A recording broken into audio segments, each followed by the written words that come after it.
باتوں کو پایا ہے اور ہمیں اللہ تعالیٰ نے ان کاموں کا حکم دیا ہے۔ آپ کہیے بے شک اللہ تعالیٰ بے حیائی کا حکم نہیں دیتا۔ کیا تم اللہ تعالیٰ کی طرف سے ایسی باتیں منسوب کرتے ہو جن کا تمہیں علم نہیں؟ اللہ کی طرف ایسی باتیں منسوب کرتے ہو؟ قل امر ربی بالقسط واقیموا وجوہکم عند کل مسجد وادعوا مخلصین لہ الدین کما بدأکم تعودون۔ آپ کہیے کہ میرے رب نے انصاف کا حکم دیا ہے۔ اے لوگو، ہر نماز کے وقت اپنا رخ ٹھیک رکھو اور اخلاص کے ساتھ اطاعت کرتے ہوئے اسی کی عبادت کرو جس طرح اس نے تم کو ابتداءً پیدا کیا، اسی طرح لوٹو گے۔ اس آیہ مبارکہ آیات مقدسات بینات میں پہلا جو وَإِذَا فَعَلُوا فَاحِشَةً لفظ ہم نے استعمال کیا ہے، اللہ وحدہ لا شریک پاک ہے۔ فاحشہ کے بارے میں علامہ راغب اصفہانی نے لکھا کہ جو بات یا جو کام بہت زیادہ برا ہو اس کو فاحشہ کہتے ہیں۔ ہم کہتے ہیں نا یار یہ بڑا فحش کام کیا اس نے، بڑا فوش کام کیا اس نے، بڑی فوش بات کی اس نے۔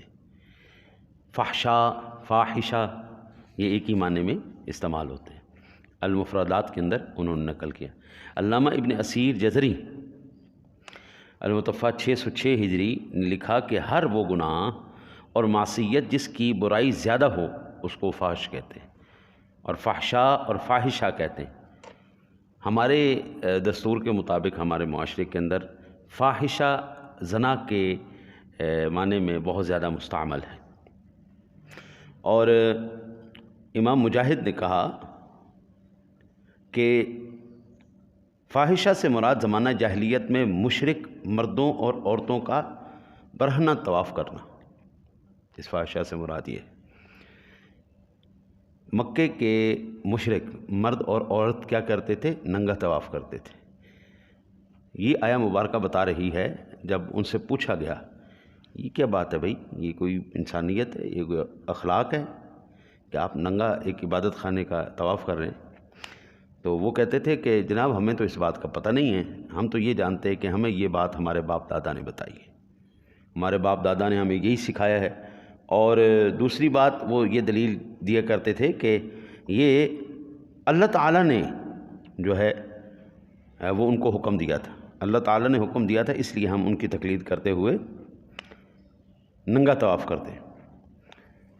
اللہ وحدہ لا شریک نے ارشاد فرمایا ٹھیک ہے، اگر تم یہ کہتے ہو کہ ان کو اللہ تعالیٰ نے حکم دیا ہے تو کسی کتاب میں تو ہوگا۔ یاد رکھیں میرے شیخ نے زندگی میں مجھے ایک نصیحت فرمائی تھی، بیٹا کبھی سنی ہوئی بات نہیں کرنی آگے۔ جس منصب پہ تو جا رہا ہے اس منصب پہ بیٹھ کے نہ تو نے سنی ہوئی بات کبھی آگے نہیں کرنی، ہمیشہ پڑھ کے کرنی۔ سنا ہوا کہیں سے نہیں ملتا، پڑھا ہوا مل جاتا ہے۔ آپ نے بات پڑھی ہے نا تو آپ کے ذہن میں ہے میں نے پڑھا ہے، تھوڑی سی آپ صحیح کریں گے تو آپ کو وہ بات مل جائے گی، لیکن جو سنیں گے وہ بات نہیں ملنے والی۔ یہی بات اللہ تعالیٰ نے ان سے کہا ٹھیک ہے تم نے اپنے باپ دادا سے سنا ہے نا کہ اللہ نے حکم دیا، تو کسی کتاب میں، تورات میں، زبور میں، انجیل میں، قرآن پاک میں۔ تو سب سے پہلی بات تو یہ تھی کہ کافر تو کسی کتاب کو نہیں مانتا ہے، ہم تو قرآن پاک کی بات مان کے خاموش ہو جاتے ہیں۔ عیسائی تورات کی مان کے، یہودی تورات کی مان کے، عیسائی انجیل کی مان کے وہ خاموش ہو جاتے ہیں کہ بھئی ہماری انجیل مقدس میں، تورات میں، یہ بائبل میں یہ چیز موجود ہے، لہٰذا وہ قائل ہو جاتے ہیں۔ لیکن ایک کافر کو کون سا آپ حوالہ دیں گے؟ اس کو کہیں گے قرآن پاک میں یہ لکھا ہوا ہے، تو وہ تو قرآن پاک کو مانتا ہی نہیں۔ انجیل، تورات، صحف میں وہ تو اس کو مانتے ہی نہیں۔ تو اب اللہ وحدہ لا شریک نے یہاں پر ان سے فرمایا ہاں بھائی اگر تمہارے پاس کوئی نازل شدہ کتاب ہے تو دو اس کا حوالہ۔ پھر اللہ وحدہ لا شریک نے اگلی آیہ مبارکہ میں ارشاد فرمایا آپ کہیے میرے رب نے انصاف کا حکم دیا، اے لوگو ہر نماز کے وقت اپنا رخ رکھو اور اخلاص کے ساتھ اطاعت کرتے رہو، ٹھیک ہے جی، اسی کی عبادت کرو جس طرح اس نے تم کو ابتداء پیدا کیا اسی طرح تم لوٹو گے۔ قسطہ یہ عدل کے معنی میں آتا ہے، اور اس کا بے شمار مقامات پر قرآن پاک میں اس کا ذکر موجود ہے سورۃ الرحمن کے اندر بھی، جن کے اندر بھی، سورۃ الحجرات کے اندر بھی، سورۃ النساء کے اندر بھی۔ ایک آیت میں برکت کے طور پہ عرض کر دیتا ہوں، قرآن پاک میں اللہ وحدہ لا شریک نے سورۃ النساء میں ارشاد فرمایا وَلَن تَسْتَطِيعُوا أَن تَعْدِلُوا بَيْنَ النِّسَاءِ، اور تم بیویوں کے درمیان ہرگز عدل نہ کر سکو گے۔ عدل، عدالت، معادلہ، ان کا ایک ہی معنی ہے مساوات، برابری۔ اور عدل کا معنی ایک یہ ہے کہ مکافات اور بدلے میں مساوات، خیر کا بدلہ خیر اور شر کا بدلہ مساوی شر۔ اگر میں اس کی یہ بحث میں پڑ گیا تو بہت طویل ہو جائے گا، آگے میں انشاءاللہ صرف اشارتاً عرض کر دیتا ہوں۔ اخلاص کے معنی کیا ہے؟ آج جو اہم ترین بات، اخلاص خالص سے بنا ہے۔ جس چیز میں کسی چیز کی آمیزش کا شبہ ہو، جب وہ اس سے صاف ہو جائے اس کو خالص کہتے ہیں، یعنی جو ملاوٹ سے پاک ہو جائے۔ اللہ تعالیٰ کی عبادت کا کیا معنی ہے؟ اللہ تعالیٰ کی عبادت کے معنی ہیں کہ صرف اور صرف اللہ تعالیٰ کی رضا کے لیے عبادت کی جائے، خالصتاً، ختم۔ ہم اگر قرآن پاک میں اس کا دیکھیں تو بہت طویل ہمیں ملتا ہے۔ میں احادیث چند آپ کے سامنے عرض کر دیتا ہوں۔ یہ سنن ترمذی شریف کی حدیث پاک حضرت عبداللہ بن مسعود بیان کرتے ہیں کہ رسول اللہ صلی اللہ علیہ وسلم نے ارشاد فرمایا جس مسلمان میں 3 اوصاف ہوں اس کے دل میں کبھی کھوٹ، یعنی کینہ، بغض، حسد، عناد، یہ چیزیں نہیں ہوں گی۔ اس کے عمل میں اللہ تعالیٰ کے لیے اخلاص ہو، جو بھی عمل کرنا ہے اللہ کی رضا کے لیے، ختم۔ دوسرا، وہ ائمہ مسلمین کے لیے خیر خواہی کرے۔ اللہ اکبر، اللہ اکبر۔ ایک تو ہمارے بڑے ائمہ کرام ہیں اور ان کے نائبین آپ کے مساجد کے امام ہیں۔ حضرت جی ایک نا ایسا ایک وہ چل پڑا ہے، ہوا ایک ایسی چل پڑی ہے، طوفان بدتمیزی ایسا اٹھ گیا ہے کہ جس بندے کی رائے کوئی گھر میں بھی نہیں لیتا نا کہ یار تو چپ کر کے بیٹھ، تو گل نہ کر، وہ بھی آ کے آپ کے امام صاحب کے اوپر اپنی رائے مسلط کرے گا۔ جس بیچارے کو گھر میں بھی کوئی عزت نہیں دیتا نا، وہ آ کے مسجد میں غصہ امام کے اوپر نکالتا ہے اپنی۔ ابھی کل کا ایک واقعہ میں آپ کو سناؤں۔ میں نکلا ہوا تھا بچی کی فیس جمع کروانے کے لیے، تو اصل میں وہ بابا جی جھگڑ پڑے اس کے ساتھ، تھوڑی مسجد تھوڑی ٹھنڈی ہوندی ہے، اگلی مسجد زیادہ ٹھنڈی ہوندی ہے۔ میں اس واسطے تے نماز نہیں پڑھتا، یہ مسجد ٹھنڈی نہیں ہوندی۔ بھائی مسجد ٹھنڈی ہے یا نہیں ہے، تو نے ٹھنڈ کے لیے یہاں پہ آنا ہے یا اللہ کو راضی کرنے کے لیے، عبادت کے لیے آنا ہے؟ میں حضرت صاحب آپ لوگوں کے اوپر بڑا مجھے رشک آتا ہے کہ آپ لوگوں کا ایمان سبحان اللہ پکا چلے نہ چلے، گرمی ہو یا سردی ہو، آپ لوگوں نے صرف اللہ کی رضا کے لیے نماز پڑھنی۔ لیکن ایسے دانے بھی آ جاتے ہیں نا جی کہ میں اتنے نماز نہیں پڑھتا، تو بھائی تو نماز پڑھے گا میرے تے احسان کرنا۔ حضور آپ یہاں پہ نماز پڑھنے کے لیے ہیں، مجھے یہ بتائیں مجھے کیا فائدہ ہے؟ میری کتنی جائیداد بڑھ جائے گی، یا کوئی نہیں آتا تو کتنی کم ہو جائے گی؟ آپ نے بھی اللہ کی رضا کے لیے آنا ہے، میں نے بھی اللہ کی رضا کے لیے آنا ہے۔ آپ نے بھی اللہ کو راضی کرنا ہے اور اس کی عبادت کرنی ہے، میں نے بھی اللہ کو راضی کرنا ہے۔ جو بندہ آیا ہی اس مقصد کے لیے ہے، میں نے یہاں پہ آ کے فساد پیدا کرنا ہے اور میں نے یہاں پہ آ کے شور مچانا ہے، تو اللہ کے بندے مجھے یہ بتا، تیرا تو مقصد پورا ہو گیا، ختم ہوگی بات، تیرا مقصد پورا ہو گیا۔ آنے کا مقصد کیا تھا؟ شر پیدا کرنا، وہ ہو چکا۔ ایسے بندے کا کبھی بھی دل ان چیزوں سے صاف نہیں ہو سکتا۔ کینہ، حسد، بغض، عناد، یہ چیزیں ان کے دل میں کوٹ کوٹ کے بھری ہوتی ہیں۔ پہلا عمل اللہ کے لیے اخلاص، دوسرا ائمہ مسلمین کی خیر خواہی کرے۔ آج ساڈے مولوی صاحب نے سلوار جڑی ہے نا تھلے کیتی ہے، مولوی صاحب بڑی لمبی لمبی نمازیں پڑھتے ہو، کل پرسوں اعتراض سنے یار مولوی نماز بڑی لمبی پڑھانا یار، اندر پیچھے نماز نہیں پڑھنی، بڑی لمبی نماز پڑھانا۔ او مولوی ٹھیک ہیں، 120 دی رفتار رکھدا کام۔ رفتاریں بھی دیکھیں آپ سارے ماشاءاللہ سمجھدار ساتھی، ہر رکن کے اندر 3 چیزیں لازمی ہیں، ہر رکن میں 3 چیزیں پائی جاتی ہیں، ایک فرض، دوسرا واجب، تیسرا سنت۔ ہر رکن کے اندر جب تک یہ تینوں چیزیں پوری نہ ہوں آپ کی نماز نہیں ہے۔ رکن فرض ہے،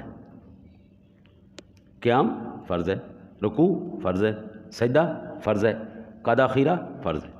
اب ان تمام ارکان کے اندر ہر رکن فرض ہے۔ جب رکن میں گئے تو وہ پہلا سٹیپ ٹک ہو گیا۔ دوسرا سٹیپ کیا ہے؟ اطمینان، یہ واجب ہے۔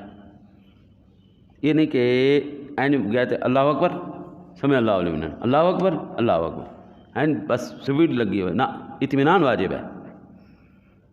کم از کم جو ہے اتنا کہ آدمی تسبیحات صحیح طریقے سے ادا کر سکے۔ پھر تسبیحات پڑھنا سنت ہے، فرض، واجب، سنت۔ اگر ان میں سے کوئی چیز بھی رہ رہی ہے تو چھوڑ دو، نماز کا فائدہ ہی نہیں میرے بھائی، کیا فائدہ؟ کس لیے نماز پڑھ رہے ہیں؟ رہنے دو، اطمینان سے پڑھو، نہیں تو نہیں پڑھو۔ اچھا چلیے یہ بتائیں، اللہ تعالیٰ کو زیادہ اعمال چاہیے جو بغیر اخلاص کے ہوں، یا تھوڑا عمل چاہیے اخلاص والا ہو؟ اللہ تعالیٰ محتاج ہے، مجبور ہے، ضرورت مند ہے کہ آپ کے بہت زیادہ نیکیاں ہوں گی، آپ کے 15 20 نوافل ایک نماز کے ساتھ، آپ کے وہ اللہ کو چاہیے، یا فرض اور واجب آپ پڑھیں اخلاص کے ساتھ وہ اللہ کو چاہیے؟ فیصلہ خود ہی ہو جائے گا۔ اللہ اخلاص چاہتا ہے۔ وہ کیا کہتے ہیں؟ رحمت خدا بہا نمی جوید، بہا نمی جوید۔ اللہ کی رحمت زیادہ نہیں مانگتی، وہ تو بہانہ تلاش کرتی ہے میں اپنے بندے کو کیسے۔ تو دوسرا عمل خیر خواہی کرنا ائمہ مسلمین کی اور مسلمانوں کی جماعت کے ساتھ لازم رہے۔ یہ سنن ترمذی شریف کے حدیث پاک۔ حضرت مصعب بن سعد اپنے والد سے روایت کرتے ہیں کہ نبی اکرم صلی اللہ علیہ وسلم نے فرمایا، امت کے ضعیف لوگوں کی دعاؤں اور ان کی نمازوں اور ان کے اخلاص کی وجہ سے اس امت کی مدد اللہ تعالیٰ فرماتا ہے۔ اللہ اکبر۔ سنن نسائی شریف کی حدیث پاک۔ حضرت معاذ رضی اللہ تعالیٰ عنہ بیان کرتے ہیں کہ رسول اللہ صلی اللہ علیہ وسلم نے فرمایا، اپنے دین میں اخلاص رکھو، تمہارا قلیل عمل بھی کافی ہوگا۔ یہ صحیح حدیث ہے۔ تھوڑا عمل کیا نا جی، وہ بھی آپ کا کافی ہے۔ کب؟ جب اخلاص ہوگا۔ آپ جتنے مرضی عمل کرتے چلے جائیں اس کے اخلاص کو نکال دیں بیچ میں سے۔ حضرت ضحاک بیان کرتے ہیں بن قیس رضی اللہ تعالیٰ کہ رسول اللہ صلی اللہ علیہ وسلم نے فرمایا، اپنے تمام اعمال اخلاص کے ساتھ کیا کرو، کیونکہ اللہ تعالیٰ اخلاص کے بغیر کسی عمل کو قبول نہیں فرماتا۔ ٹھیک ہے نہیں؟ ایک بندہ آیا مسجد میں نماز پڑھنے کے لیے، اس کی نظر سجدہ گاہ کی بجائے پوری مسجد کے اندر ہے۔ وہ جو ہے نا جی، اللہ تعالیٰ مغفرت فرمائے، ہمارے ایک ساتھی تھے، ان کے ساتھ کسی نے سنتیں پڑھی۔ میری عادت ہے میں ادھر ادھر نہیں دیکھتا، کتاب سامنے پڑھی ہوتی، حدیث پاک پڑھی ہوتی، قرآن پاک پڑھا ہوتا، بس اسی کا مطالعہ کرو، اللہ اللہ خیر، سبحان اللہ۔ باہر کیا ہو رہا کیا نہیں ہو رہا ہمیں سے مقصد ہی نہیں، غرض ہی نہیں۔ اللہ رسول کی بات سے زیادہ خوبصورت بات ہی کوئی نہیں، اور جب یہ آنکھوں کے سامنے نظارے آ جائیں تو پھر کوئی دوسرے نظارے معنی نہیں رکھتے۔ نماز انہوں نے پڑھی نا جی، تو فوراً سے پہلے سلام پھیرتے ہنسنے لگ گئے، ہاں ہاں ہاں ہاں ہاں ہاں ہاں، اوہ تو 3 رکعتیں پڑھ لی ہیں، تو 3 رکعتیں پڑھ لی ہیں۔ وہ میں یکدم چونک گیا، میں نے کہا اس کو کیا ہو گیا، اس کو کیا ہوا ہے؟ وہ دیکھو جی مفتی صاحب کو نے 3 رکعتیں پڑھ لی ہیں، 3 رکعتیں پڑھ لی۔ اب میں تعجب سے اس بندے کا منہ دیکھ رہا ہوں، تو بھی سنتیں پڑھ رہا تھا، وہ بھی سنتیں پڑھ رہا تھا، ہاں جی، تو نے بھی سلام پھیرا ہے، اس نے ذرا جلدی پھیر لیا، تو نے بعد میں پھیرا ہے۔ تو اللہ کے بندے، تو اپنی نماز پڑھ رہا تھا کہ اس کی نماز پڑھ رہا تھا؟ اس کو دیکھ رہا تھا۔ یہ جو نماز کے اندر وہ اس کو دیکھ رہا تھا، کیا اس کو ہم اخلاص والی نماز کہیں گے؟ نہیں۔ آپ نے قرآن پاک پڑھنا ہے نا، تو پھر آپ قرآن پڑھیں۔ آپ نے نماز پڑھنی، پھر بس نماز پڑھیں۔ آپ نے مطالعہ کرنا ہے، بس پھر مطالعہ ہو۔ یہ نہیں کہ قرآن پاک کے پہ الحمدللہ رب العالمین الرحمن الرحیم مالک یوم الدین لا حول ولا قوۃ الا باللہ۔ وہ 2 جہانوں کی دولت تیرے پاس ہے، اس جہان کی دولت بھی ہے، وہ اگلے جہان بھی جائے گی، اور آپ اس کو سامنے رکھ کے منہ پیچھے اٹھا کھڑے ہیں، وہ ادھر کر رہے ہیں۔ یہ اخلاص کے بغیر یہ عمل کوئی بھی قابل قبول نہیں ہے۔ یہ میری بات نہیں، یہ اللہ کے رسول کی بات ہے۔ آخری حدیث پاک سماعت فرمائیں۔ حضرت انس بیان کرتے ہیں کہ رسول اللہ صلی اللہ علیہ وسلم نے ارشاد فرمایا، قیامت کے دن میری امت کے 3 گروہ ہوں گے۔ ایک گروہ ان لوگوں کا ہوگا جنہوں نے خالص اللہ تعالیٰ کی عبادت کی ہوگی اور کسی کو اس کے اندر شریک نہ کیا، خالصتاً اخلاص کے ساتھ۔ ایک گروہ ان لوگوں کا ہوگا جنہوں نے دکھاوے کے لیے اللہ تعالیٰ کی عبادت کی ہوگی۔ میں تواڈی مسجد نماز پڑھنا آ رہا نہیں، میرا احسان منو جی، میں نہ آمد مسجد ہی آباد نہ ہوئے، قیامت تک مسجد برباد ہو جائے گی، فنا ہو جائے گی، یہ میری وجہ تو آباد ہے، میں اتنے نماز پڑھنا۔ ٹھیک ہے جی، اللہ کا گھر ہے، جس نے صدیوں پہلے آباد کیا تھا وہ صدیوں بعد بھی آباد رکھے گا۔ میرے آنے سے کوئی فرق نہیں پڑا، میرے جانے سے کوئی فرق نہیں پڑے۔ یہاں پر اس کا نام پہلے بھی ہوتا رہا ہے، یہاں پر اس کا نام میرے بعد بھی ہوتا رہے۔ وہ اپنے وہ ذکر کے لیے کسی کا محتاج نہیں۔ میں کہوں جی میں بڑا اہم ترین شخصیت ہے، میرے بعد اس کا ذکر نہیں ہو سکتا، نہیں۔ ایک حضور فرماتے ہیں وہ گروہ ہوگا جو صرف دکھاوے کے لیے اللہ تعالیٰ کی عبادت کرنے کے لیے آیا ہوگا یا اس نے کی ہوگی، اور ایک گروہ ان لوگوں کا ہوگا جنہوں نے دنیا کے لیے اللہ تعالیٰ کی عبادت کی۔ تو جس نے دنیا کے لیے اللہ تعالیٰ کی عبادت کی ہوگی اس سے اللہ تعالیٰ فرمائے گا تو نے میری عبادت سے کس چیز کا ارادہ کیا تھا؟ وہ کہے گا دنیا کا۔ اللہ تعالیٰ فرمائے گا یقیناً جس چیز کو تو نے جمع کیا تھا اس نے تجھ کو نفع نہیں دیا، فرشتوں اٹھاؤ اس کو دوزخ میں پھینک دو۔ عبادت کرنے والے تین گروہ۔ پہلے گروہ جس نے صرف دنیا اپنی مقصود بنا لی کہ دنیا مجھے ملے، دنیا مجھے ملے، دنیا، پیسہ، ہائے پیسہ، ہائے پیسہ، ہائے پیسہ، ہائے پیسہ، جو مرضی ہو تیرا دین کے ساتھ، کوئی اس کو پرواہ نہیں۔ کل قیامت والے دن اللہ بھی کہے گا ٹھیک ہے، مجھے کیا پرواہ تھی، چلو اٹھاؤ اس کو پھینکو جہنم میں۔ دوسرا جو گروہ ہے جس نے ریاکاری کی ہوگی، اللہ تعالیٰ اس سے فرمائے گا تیری عبادت صرف ریاکاری کے لیے تھی اور اس میں سے میری طرف کوئی چیز نہیں پہنچی اور وہ ریا تجھے آج نفع نہیں دے گی، فرشتوں اٹھاؤ اور اس کو دوزخ میں ڈالو۔ ٹھیک ہے جی۔ پھر تیسرا گروہ جس نے اخلاص کے ساتھ اللہ تعالیٰ کی عبادت کی ہوگی، اٹھ جائیں قبلہ، جس نے اخلاص کے ساتھ اللہ تعالیٰ کی عبادت کی تھی اس سے فرمائے گا تو نے میری عبادت کرنے سے کس چیز کا ارادہ کیا تھا؟ وہ شخص کہے گا اے اللہ تیری عزت اور جلال کی قسم ہے مجھے، میں نے جو تو سارا کچھ جانتا ہے، مجھ سے زیادہ مولا تو جانتا ہے، میں نے خالصتاً تیری رضا کے لیے اور تیری جنت کے لیے میں نے عبادت کی۔ اللہ فرمائے گا صدقت عبدی، میرے بندے نے بالکل سچ کہا، بالکل اس نے بات ٹھیک کی ہے۔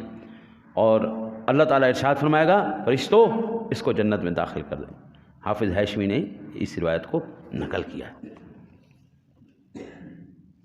حضرت شاہ عبد الرحیم رحمۃ اللہ تعالیٰ علیہ وہ فرماتے کہ میں ہر سال نا جی حضور کا بڑے پرتپاک انداز میں میلاد النبی منایا کرتا تھا اور ٹھیک ٹھاک اس میں لنگر شریف تقسیم کرنا۔ ایک سال میرے اوپر نا حالات تھوڑے تنگ ہو گئے، میں نے نا جی صرف اتنے سے چنے لیے، ایک پاؤ چنے لیے اور انہیں کے اوپر میلاد شریف پڑھ کے تقسیم کر دی، اور دل میرا جو ہے نا جی بڑا غم زدہ تھا کہ ایک وقت یہ تھا کہ میں اتنا لنگر تقسیم کرتا تھا، آج یہ تو کہتے ہیں رات کو میں جب سویا تو جناب رسالت مآب صلی اللہ علیہ وسلم کی زیارت نصیب ہوگی۔ آپ نے فرمایا عبد الرحیم کیوں پریشان ہوتے ہو، ہمیں وہ بھی قبول تھا تمہارا، ہمیں یہ بھی قبول ہے تمہارا۔ وہ اتنا سا کیوں قبول ہو گیا؟ اخلاص تھا اس کے اندر۔ یہ بات کس کی ہے؟ اللہ کے رسول کی۔ یہ بات کس کی ہے؟ اللہ کی بات۔ اللہ کہتا ہے بغیر کسی اخلاص کے کسی کی عبادت قبول کرنے والا نہیں۔ جس وقت ہم مسجد میں آئے نا جی، میں اپنے سمیت سب سے پہلے میں اپنے آپ کو ہی نصیحت کروں گا، مسجد کی جوتیوں کی جگہ پر نا جی سارے اختلافات، سارے جھگڑے، ساری لڑائیاں، ہر قسم کا بغض، کینہ، حسد، اناد جوتوں کے ساتھ ہی اتار کے آ جاؤ، اور مسجد میں آنے کے بعد ایک ہی نظریہ ہونا چاہیے، ایک ہی سوچ ہونی چاہیے، یا اللہ تو راضی ہو جا۔ بس دعا کرتے ہیں اللہ تعالیٰ آپ کو مجھے عمل کی توفیق نصیب فرمائے۔ اللہم صلی علی سیدنا و مولانا محمد